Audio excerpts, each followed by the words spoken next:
Pakibukas ang ating mga Bible sa Acts chapter 13 verse 47. O sa Bisaya, Buhat Kapitulo 13, versikulo 47.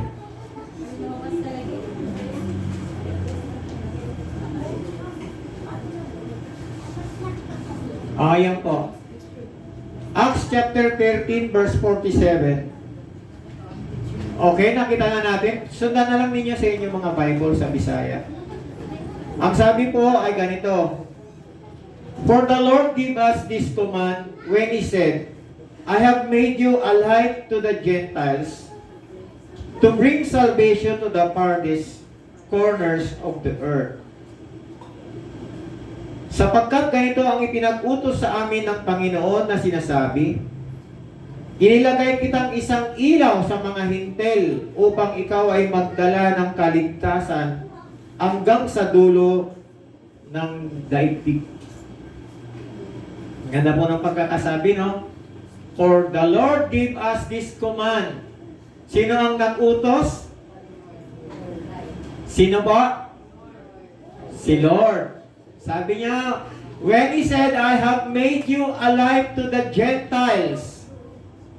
So tayo tinawag ng Panginoon at inuutos niya. Ginawa niya tayong ilaw ng mga hintel. Ang ibig sabihin ng hintel, ito yung mga hindi Hudyo. Ito yung mga taong hindi mananampalataya. Unbelievers. Ginawa tayong light to the Gentiles to bring salvation to the farthest corners of the earth. Meron na tayong nakakalimutan, mga kapatid. Marami na tayong nakakaligtaan gawin. Nakukontento na po tayo sa pag-upo-upo lang natin sa church. Yung ating tungkulin, yung ating responsibilidad, yung pagkatawag natin, nakalimutan na natin. Isang tabi na lang natin.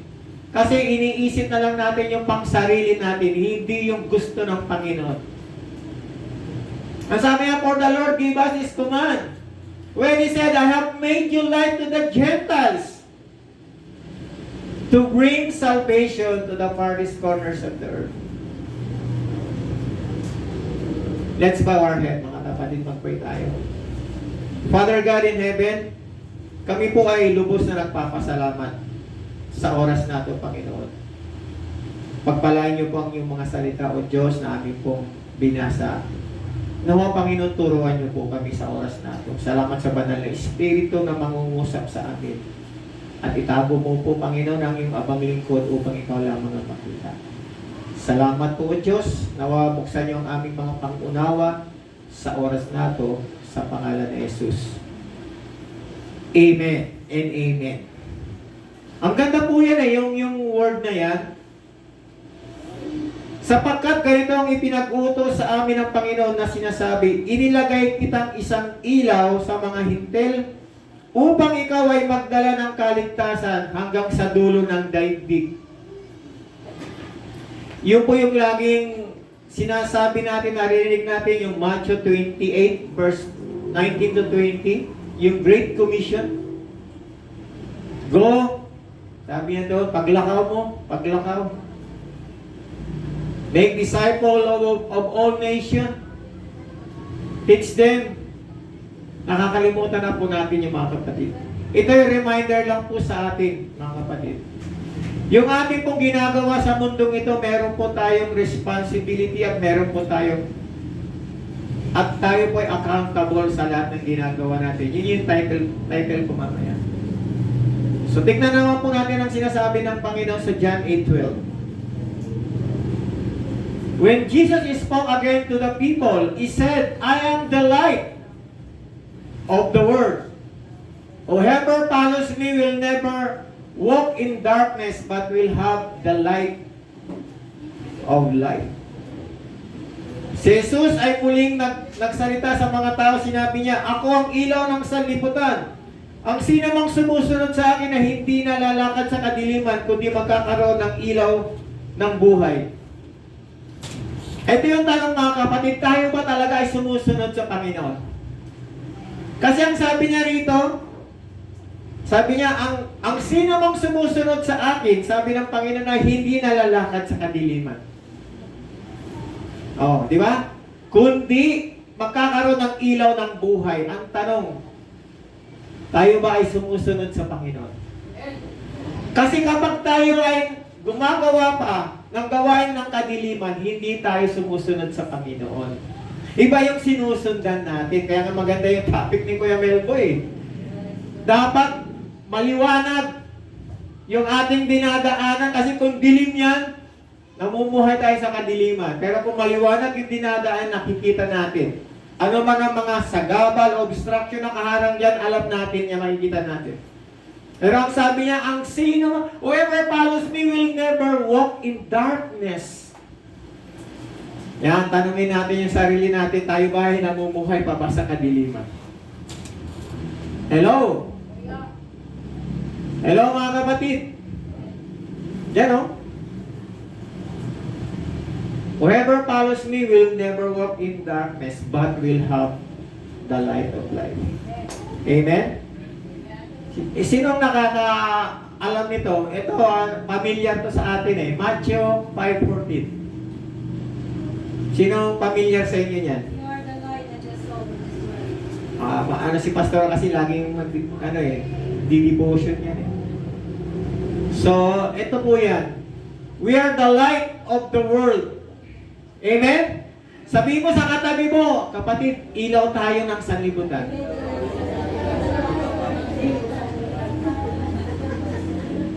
Mga kapatid, no, pag sinabi mong ilaw tayo ng sanlibutan, dapat liwanag ang dala-dala natin. Hello? We are the light of the world. Sabi ng Panginoon, dapat yung liwanag o yung ilaw na inilagay sa atin ng Panginoon, ibinigay sa atin, yung tungkulin na yan, dapat na lagi nagliliwanag. Hello? Speaking of ilaw, responsibilidad natin ang magsilbing spiritual light sa mundong ito. Ilaw na magbibigay liwanag sa mga tao wala ng pag-asa. Mga tao namumuhay sa kadiliman. Mga tao walang Diyos. Mga tao hindi nila kilala ang Panginoon. Tayo yung ilaw para magdala ng mabuting balita sa kanila. Nakakalimutan na natin yan. Iba yung pinagagagawa na natin ngayon mga kapatid. Masyado na tayo naaabala sa sarili natin. Yun na lang gusto natin yung nag-i-enjoy tayo. Hindi masama yan. Pero bigyan natin ng pagpapahalagang gawain ng Panginoon. Yung sinasabi ng Diyos sa atin, ilaw tayo. Liwanag dapat ang daladala natin. Hello, dapat nagniningning yung ating ilawan. Tayo ang magsisilbing ilaw sa kapwa rin natin mananampalataya na nag-aandab-andab ang ilaw ng kanilang buhay. Yung kapwa natin mananampalataya, dapat tayo yung ilaw. Ay mahina na nga ito, nag-aandap-andap na ikaw, nag-aandap-andap din. Pare-pares na kayo. Namamatay na ang inyong ilawan.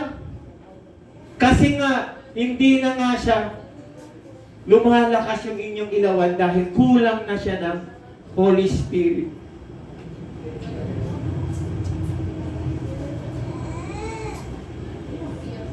Imbis na lalakad tayo sa liwanag, nasusuong tayo dun sa dilim. Dapat diretso lang, kaya lang napupunta tayo sa kadiliman kasi nga po, yung ating ilawan hindi na natin iniingatan. Yung pagkatawag natin. Kasi namumuhay tayo sa gusto lang natin.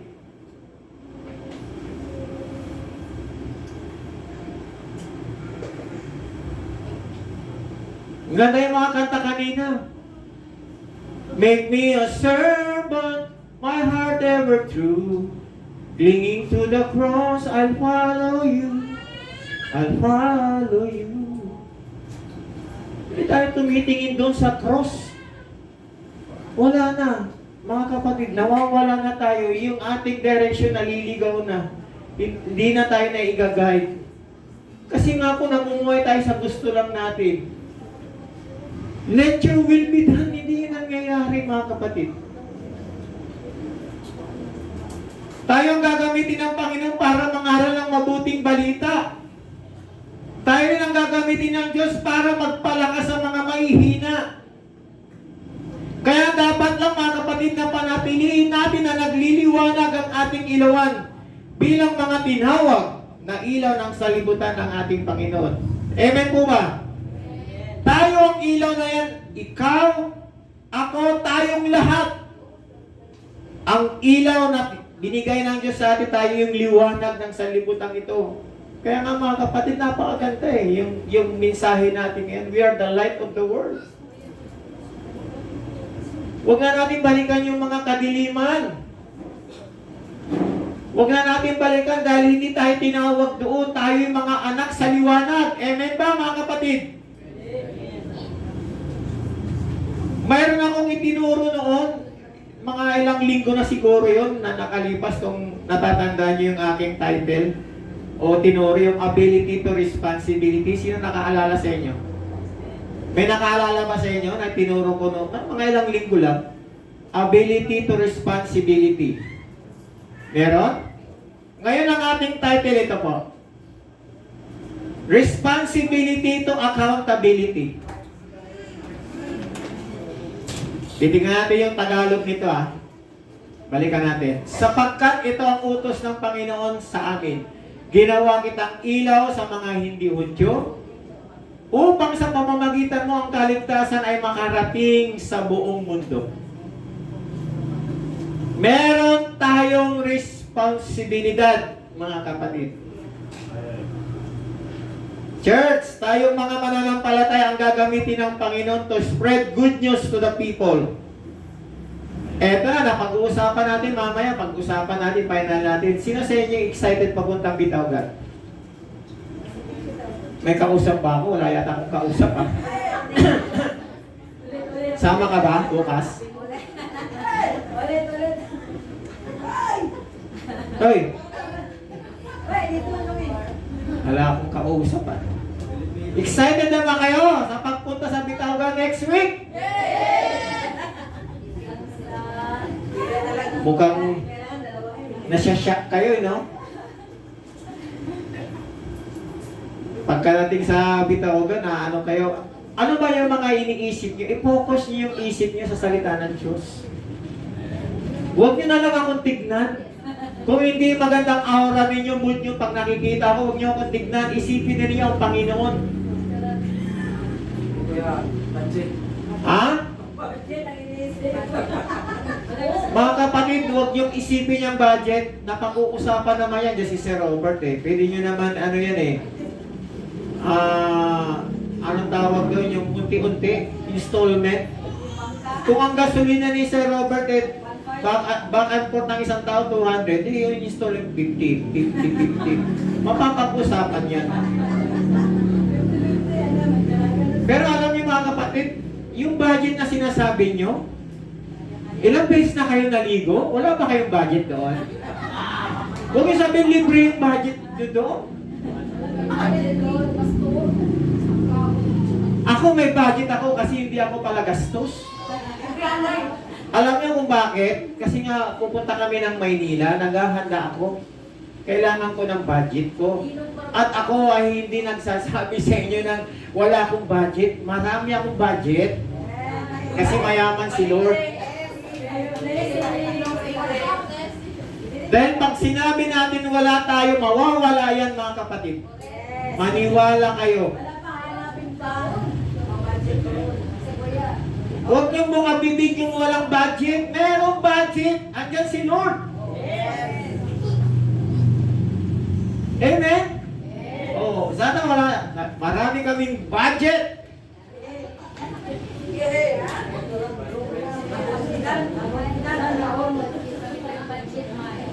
Isama na lang ninyo sa prayer mga kapatid yung Bitawgan. Sa personal prayer nyo, kami pinagpipray namin lagi na yung kumilos ang Lord doon. Yung ma-experience ng mga tao yung gagawin ng Panginoon doon sa kanila. Tayo ay hayo, purong 1, 2, 3, dahil yung pang-apat na puro, huwag na natin puntahan dahil magbabangka daw. So ang sabi ni Ate Celine, purong 1, 2, 3. Yan. May binigay akong tao, dito naman, nalagyan niya ng tao yung purong 1. halo sa kanila, purok dos, halo sa... Ang purok dos yung tapat ng church ha. Huwag yung piliin yun ha, si Ate Silly maglalaro. Eh, baka umuwi kayo Miguel, lapit lang eh. Yung purok, tres doon kay Petro. Yung purok tres doon kay Juanito, o Ano yun? purok uno yung kay Juanito, purok dos, tres yung kay Pedro. Yan, yung church, purok dos. So makakaral tayo mga kapatid kasi hindi nyo na-experience na sa inyo, marami pa sa inyo yung hindi alam kung paano mag-share ng gospel. Kaya ganawa natin sila yung marunong, dalawa doon marunong pagsasama. Tapos sasama namin ang hindi marunong. So 3 grupo. Sana excited tayo. Yung maranasan naman ninyo yung pupunta tayo sa bahay, ayo, biglang babalik-baga tayo ng pito. Come on! Oh. Pero hindi gagawin yun dahil timing yung punta natin, mga tao, mga reliyoso ngayon. Oo, mga banal, ayaw nilang wala munang usoy-usoy doon. Oo, sa linggo na lang. Pagkatapos ng Holy Week, ganun. So, pupuntahan natin, sasamantalayan natin yung kanilang pagka-reliyoso. Amen? Excited na kayo? Excited! Yan ang maganda. Alam niyo kapag ito'y ginawa natin, tignan niyo yung verse 48. Nang marinig yun ng mga hindi Hudyo, natuwa sila at kanilang sinabi, kahanga-hanga ang salita ng Panginoon. At ang lahat ng itinalaga para sa buhay na wala hanggan ay nagiging mananampalataya. Ang ganda ng pagkakasabi. Oh. Mamamangha yung mga tao at magpupuri, magpapasalamat sila sa Panginoon. Lalo na pagpasok natin, nag-share, pwede ba namin kayo ipag-pray? Oo. Meron ba sa inyo may mga sakit? Pag-pray natin, pag kumilos ang Lord sa kanila, praise God. Amen? Yun lamang mga kapatid, itong tanda natin. Isang kaluluwa lang ang magbalik loob sa Diyos, laksa-laksang anghel sa langit, nagbubunyi. Hello? Dapat na-experience natin yan, mga kabataan kayo. Wala naman kayong ginawa, kundi magkwentuhan sa gabi. Napupuyat kayo siguro sa Sabado, no? Lagi kayo merong, tawag ito, chika-chika sa gabi. Mga kabataan. Mamaya papakita ko sa inyo sa last part. Ano yung ginagawa natin? Pananagutan natin sa Panginoon. Pananagutan natin yan. Tayong mga mananampalataya, ang binigyan ng Panginoon ng responsibilidad na magdadala ng liwanag sa sanlibutan at magsasabi sa mga tao na sino mang sumunod sa Panginoon ay makakaroon ng ilaw ng buhay at buhay na walang hanggan. Mayroon po tayong responsibilidad at accountability sa Panginoon. Ito na. Ganda nito. Tulad ng sinabi ko, ilang Sunday lang na nakalipas, may ability ang bawat isa sa atin. Ibig sabihin, may kakayanan ang bawat isa na binigay ng Diyos. Kaya mga kapatid, yung abilidad o talento man yan, ibinigay sa inyo ng Panginoon o kaloob man yan, gamitin natin ito para sa kaluwalhatian at paparangalan natin ang Panginoon. Ang dami sa inyong gifted dito. Hindi na lang ako magbabanggit ng name, baka basta gagawin ko lang yung action ha. Hindi ako magbabanggit ng name. Ito talent ito ako hindi ko kaya yan Kung kaya ko lang yan, gumagawa ako ng ganyan para sa kaluwalhatian ng Panginoon. Kasi maraming nanonood sa ganyan, gustong-gusto na ng mga tao ngayon, trending yan Wala akong sakit! Ikaw ang may sakit! Oh, diba? Gift yan, talent yan.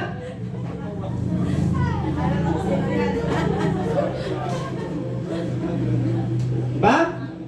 Gift yan mga kapatid. Pero kung gagawin natin yung para sa Ebanghelyo o para sa kaluwalhatian ng Panginoon, siguro maganda. Amen mga kapatid? Yung sinasabi ko, ang dami ritong gifted. Gamitin natin yan mga kapatid, yung ating mga kaloob para sa Panginoon. Huwag natin gamitin kung saan-saan. Maganda, nakakapagpasaya tayo. Marami nakakapanood, masaya sila. Pero hindi siya nakakaluwalhati sa Diyos. Anong gugustuhin niya? Yung approval ng tao o approval ng Diyos?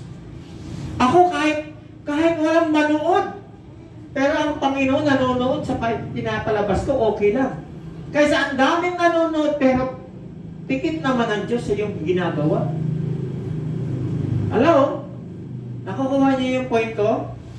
Trending kasi ngayon gustong-gusto ng tao yan yung mga ginagawa natin sa Facebook, sa social media, pero pakiusap mga kapatid, ito ba'y nakalulugod sa Diyos? Isipin na lang ninyo yan. Tayo yung ilaw ng sanlibutan, liwanag ba yung ginagawa natin? O tuwang-tuwa lang si Tanin dyan. May sakit ka nga talaga.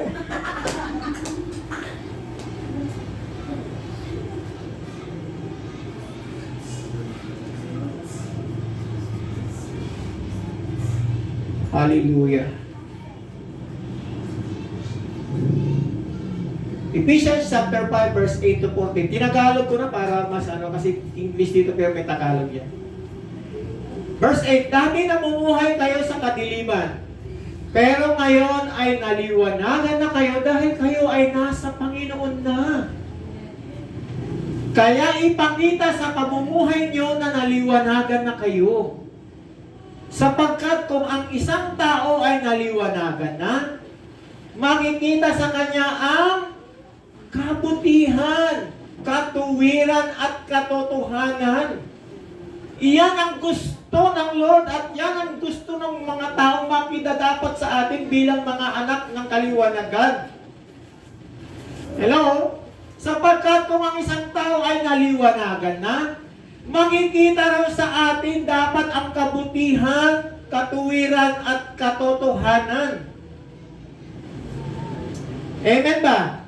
O, ipadayon na. Padayon natin. Alamin niyo kung ano ang nakalulugod sa Panginoon. Yun ang dapat gagawin natin. Alamin niyo kung anong nakalulugod sa Panginoon.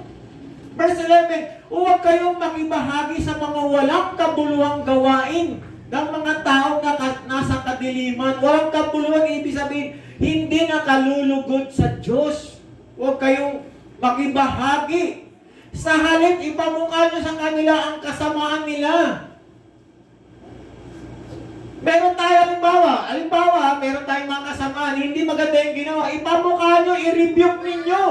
Huwag nyo isang ayunan. Natatakot ba kayo kung magtampo niya? Sige, ayaw mo siya magtampo. Basta sinabi mo yung totoo, mali ka kapatid. Kaya ba natin gawin yan? Hello? Kaya ba natin gawin yan? Halimbawa si Maynoli, nag-usap kami.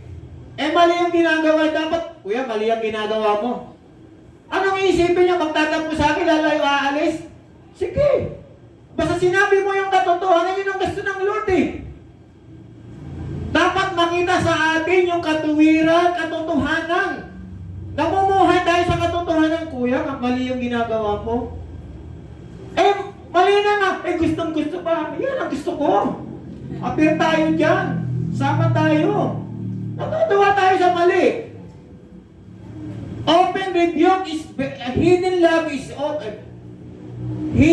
is better than Proverbs yun eh. Open rebuke is better than hidden love. Mahal mo, kung mahal mo siya, i-rebuke mo. Sasamahan pa natin ng mali? Pare-pares na kayong mali. Pare-pares na tayong mali. Nakukuha natin mga kapatid. Basta mali, i-correct ninyo. Kahit asawa nyo yan, kahit anak nyo yan, i-correct ninyo. Ano? Paano tayo magiging liwanag na tinawag ng Lord? Tayo yung light. Light tayo sa bahay. Kung tayo yung tatay, may mali sa anak, i-correct. Kung yung asawa mali, i-correct. Pero in a nice way, with love. Hindi yung, Pastor!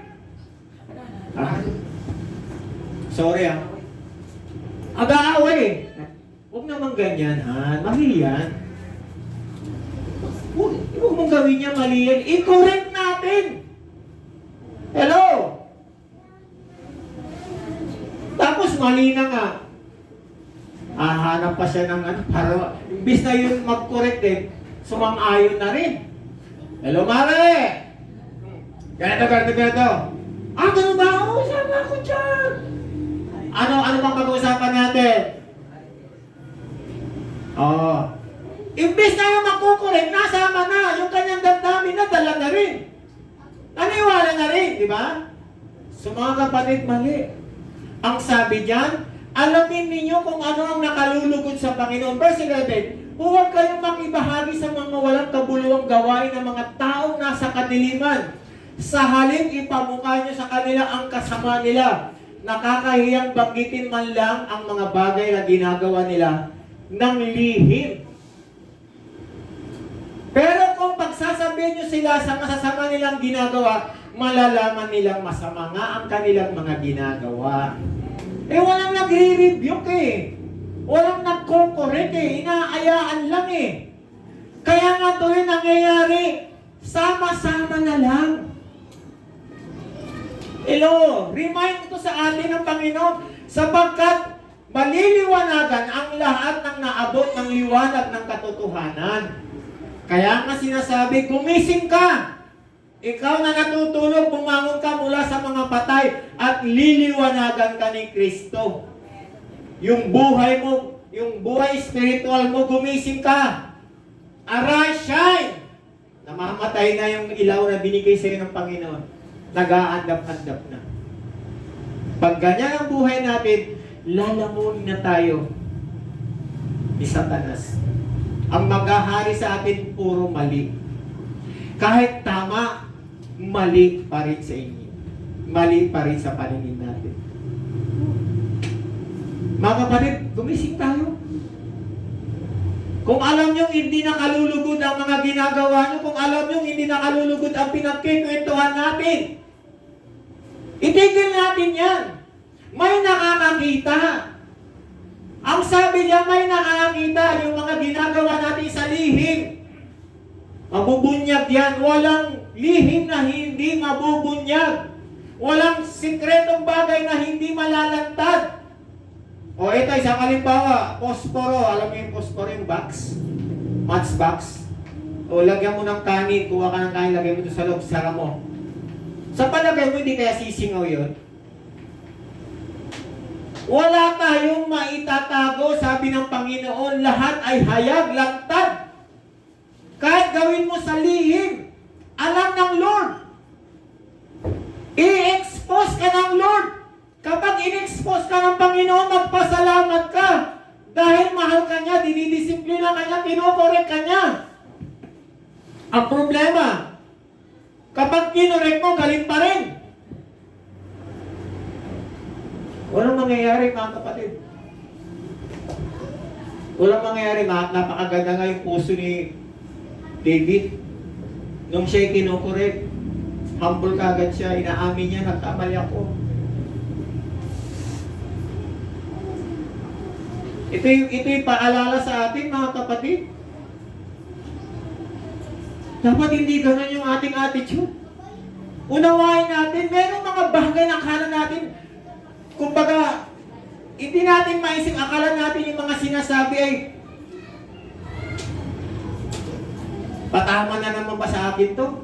Hindi natin iniisip na mayroong mga salitang ganyan na magbibigay sa iyo ng katatagan sa buhay. Ginagamit ang sitwasyon na ito, hindi para ikaw ay ihiyahin, para hindi ikaw ay para bang kuntsahin, o panghinahan ng loob, kundi mayroong ginagawa ang Diyos. Pag-aralan mo, o ano? Para tumatag ang buhay natin. Kasi may mga tao gusto lang nilang marinig yung gusto ng kanilang mga tainga. Pag hindi maganda sa kanila, walwal. Hello? Never kung nangyari, purihin ng Panginoon, never nangyari sa buhay ko ito na din ako sa church, sa Manila pa ako kahit sa mga seminar, na pag narinig patama sa akin, hindi ko sinasabing walwal ito. Natutuwa ko, Lord, salamat, kinukurit mo ko. Nangyari sa akin, iiyak pa nga, Lord. Tayo, pagka hindi maganda sa pandinig natin, hindi naman. Sira ng mood.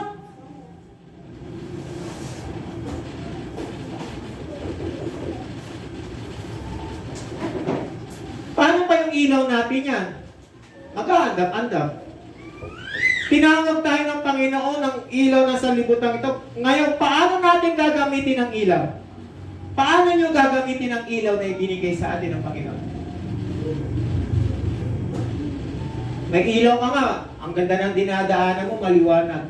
Meron ka bang nakitang ilawan na tinatago? Hindi. Pinapatong yan doon sa tamang patungan para maliwanagan lahat. Yun yung sinasabi ni Kuya Melboy, magandang lumakad sa liwanag. Nagmamaneho ka, may ilaw. Maliwanag, kaya nga may headlight. Di ba? So paano natin gagamitin ang ilaw na nasa atin? Dapat ba itong itago? Dapat ang buhay natin ay patuloy na nagliliwanag at nagniningning upang ang kadiliman na bumabalot sa mundong ito o sa mga taong namumuhay sa kadiliman ay makakita ng liwanag at pag-asa sa pamamagitan ng pamumuhay natin. Yun yung gusto makita ng mga tao sa atin, nakakaiba tayo sa kanila. Di ba? Lagi natin na ituturo yung Romans 12:2. Tama ba yun? Yung Romans 12:2. Do not conform to the pattern of this world. Sabi niya, but rather, sabi niya, ipasakop natin ipabago natin yung ating isipan sa Panginoon. Hindi tayo ang magbabago ng ating isipan, kundi ipabago natin sa Diyos. Upang sa gano'n makapabuhay tayo ng nakalulugod sa Kanya, mapayapa. Ano ba? Mapayapa ba yung binanggit doon? Kaya nga mga kapatid, napakaganda na i-renew natin sa Panginoon yung ating relasyon. Upang sa gano'n manumbalik ang sigla natin. Ito yung ating responsibilidad. What is our responsibility?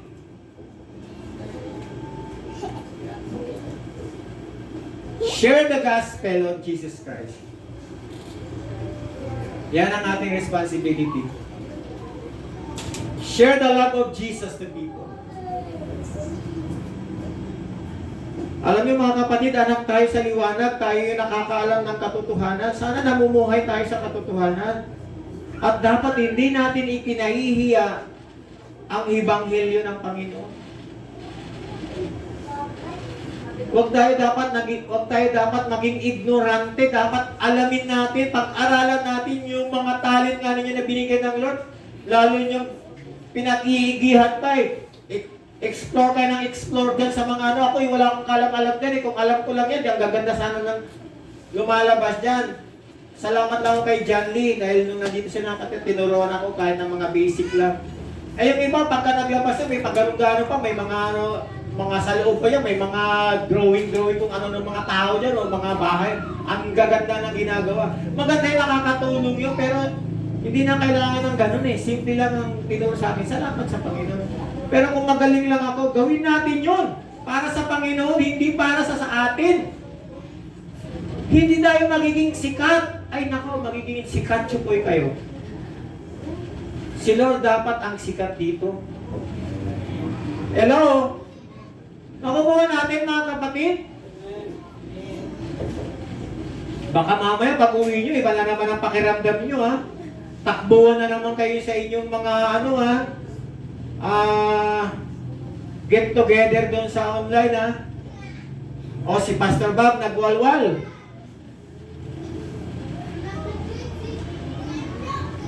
Alam ng Lord yung mga ginagawa ninyo. Hindi ko alam yan, pero alam ni Lord. Alam nyo, kala nyo, tao din ako. Tao tayo, nakakaramdam din ako. Pero wala akong ginagawa dito sa inyong harapan na para kayo ay i-down.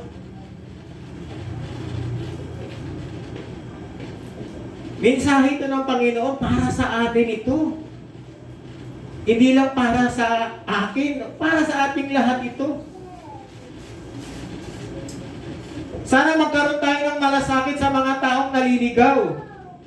Huwag lang pang sarili natin kasiyan, dapat magkaroon tayo ng passion doon sa mga naliligaw, passion for the lost. Tingnan niyo po itong ni Pablo. I am not ashamed of the gospel of the gospel because it is the power of God for the salvation of everyone who believes, first the Jews, then the Gentiles. Hindi ko ikinahihiya ang ebanghelyo ng Diyos sapagkat ito ay may kapangyarihan. Sapagkat ito ay kapangyarihan ng Diyos para sa ikaliligtas ng marami o ng sino man na naniniwala. Una sa Hudyo, ganun din sa mga hindi. Hindi ko ikinahihiya. Ako hindi ko ikinahihiya ang ebanghelyo ng Lord. Ang ikinahihiya ko yung hindi ko maisabi ang ebanghelyo ng Lord. Ikinahihiya ko sa Panginoon yun. Dapat sabihin natin. Yung oportunidad, gawin natin. Maganda nga may Facebook, may social media, pero gawin natin, makapag-share tayo. Sinabi ko na noon yan, ang gawin natin, mag-share tayo ng gospel. Word of God.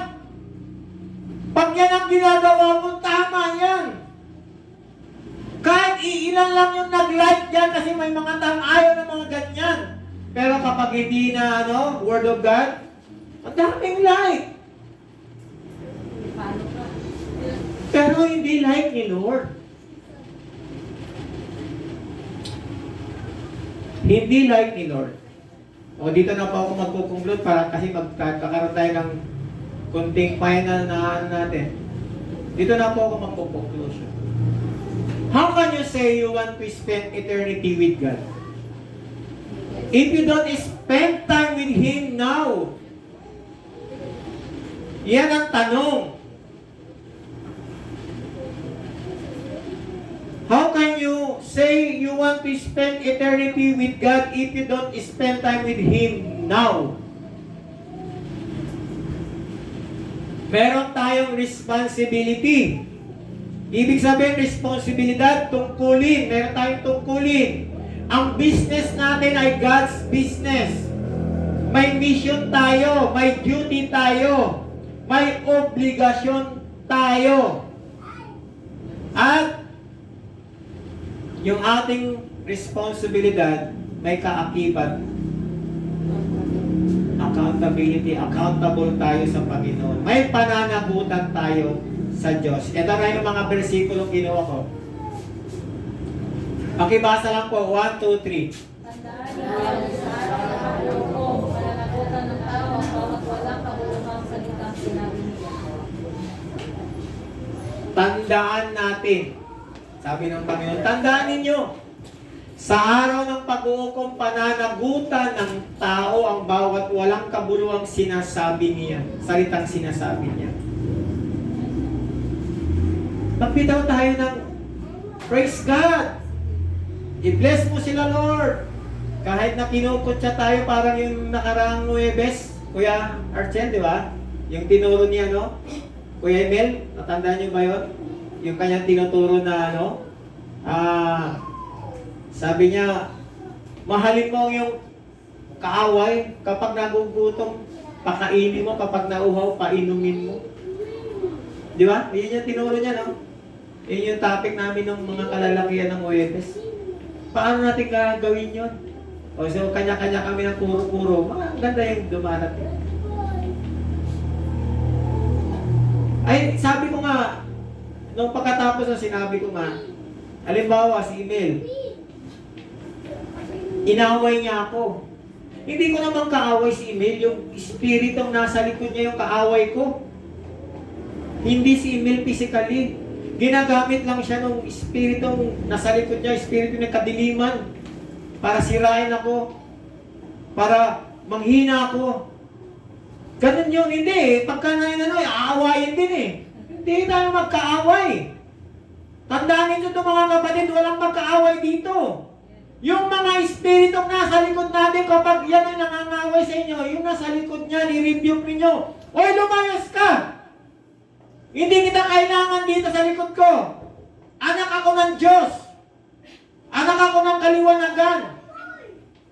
Ganun dapat, hindi. Kung ano na sabi niya, Pananagutan ng taong bawas, walang kabuluhang salitang sinasabi niya. Isa pa, mga taga-Roma, kaya pananagutan natin sa Diyos ang mga bagay, o hindi lang bagay, ang mga bagay na ating ginagawa. Huwag na nating hatulan ang isa't isa. Alam nyo, kapag may sinasabi tayo sa isang kapwa natin, na pinahatulan natin yan. Huwag na nating hatulan ng isa't isa. Huwag na rin tayong maging dahilan ng pagkakasala ng ating kapatid. Nangihina ka na, nagdadala ka ba ng mga followers mo? Huwag na rin tayong maging dahilan ng pagkakasala ng ating kapatid. Maayos yung kapatidan natin, dinadala-dala mo sa mali. O yun, naapekto na tuloy. So pananagutan natin sa Diyos ang mga bagay na ating ginagawa.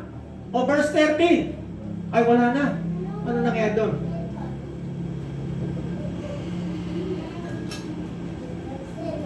Okay, tama yun. Ngayon kung babalikan. Yan, kaya pananagutan natin sa Diyos ang mga bagay na ating ginagawa. Maraming bagay ito. Tandaan natin yan. Hindi tayo exempted. Naalala ko sa teksto yun na ang judgment magsisimula sa simbahan sa mga tao ng Diyos. Sa Hebrew ba yun? James. Peter, sabi niya doon, ang pag-judge ng Panginoon magsisimula sa tahanan o sa mga tao ng Diyos. Magsisimula sa atin. Uhukuman tayo ng Diyos. So mag-ingat tayo mga kapatid. Hindi tayo perfecto. Pero iwasan natin, pag alam natin mali. Huwag na natin gawin. Kung alam mo makakapanamit kahit hindi mo nasasaktan dahil malayo siya, wala siya sa paningin mo, hindi mo siya kasama, pero nasasaktan mo siya sa ginagawa mo. Imbes na i-bless mo, kung ano yung itinanim mo, aanihin mo, bakit di ba? Lord, i-bless mo yung taong yun. Di ba sabi doon? Mahalin mo ang iyong kaaway at ipanalangin mo ang mga umuusig sa'yo. Yun ang sabi ng Bible. Pray who is curse, or persecute you. Mahalin mo yung kahaway at ipanalangin mo ang umuusig sa'yo. Kung anong ginagawa niya, pag-pray mo, Lord, i-bless mo yung tao yan. Lord, payamanin mo ang taong yun. Baguhin mo ang taong yun. Mga ganun, inuusig ka niya eh. Pero kung sasakyan mo yun, ikaw ang magagalit, talo ka.